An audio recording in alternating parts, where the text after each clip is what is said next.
I imagine it was the most gut-wrenching moment of her life, learning that she was pregnant.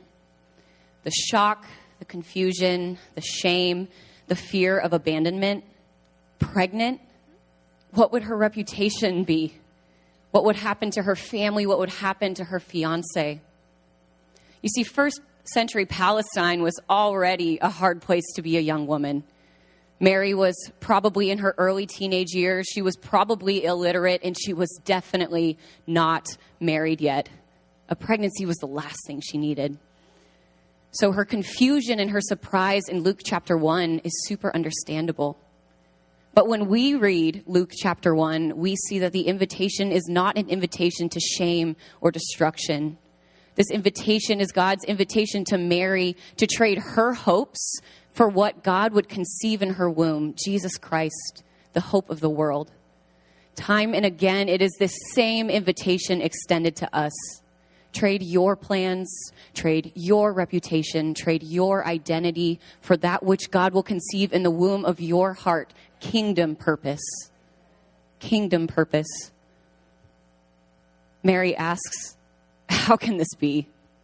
I'm a virgin. And Mary's confusion in her question in verse 34 is super justified. She's right. Virgins don't get pregnant. But how often do we ask God the same question? God, how can this be? God, how can you conceive kingdom purpose in my life? I'm too young. I'm too old. God, how can you call me to preach your word? I have the wrong degree, the wrong training. I have the wrong gender, the wrong role. God, how could you ask me to create and lead this ministry? My own kids won't even listen to me. God, how can this be? But like Mary, our spiritual backtalk is also silenced by the angel's response in verse 37. Nothing is impossible for this God. The same Spirit who overshadowed Mary will overshadow us and conceive in us kingdom purpose. Sisters, you who are highly favored, nothing is impossible with this God, and you are pregnant with kingdom purpose. Maybe, though, it feels like the first trimester and you aren't showing yet. There's no baby bump. People don't believe you. Fear not. God will not neglect what he has conceived in you. He'll see it to term. Maybe it feels like the second trimester and it's growing and your feet are swelling and your pants don't fit anymore. Now is the time. Identify your spiritual midwives who will be there when it's time to push. Or maybe you're in the delivery room and your body and your pride are breaking to give life to what God planted in you long ago. And you're ready, but you're afraid, wondering, am I fit to parent what God conceived in me? Sisters, you who are highly favored, fear not. Nothing is impossible for this God. Amen.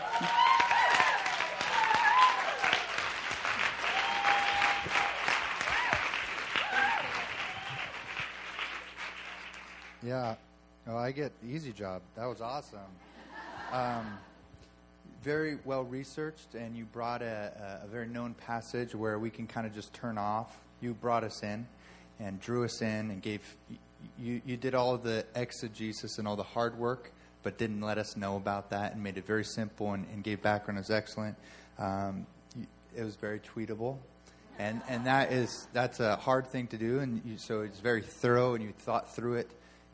Great job memorizing it, internalizing it. Stage presence was awesome. I loved that. I would listen to it again. Great job.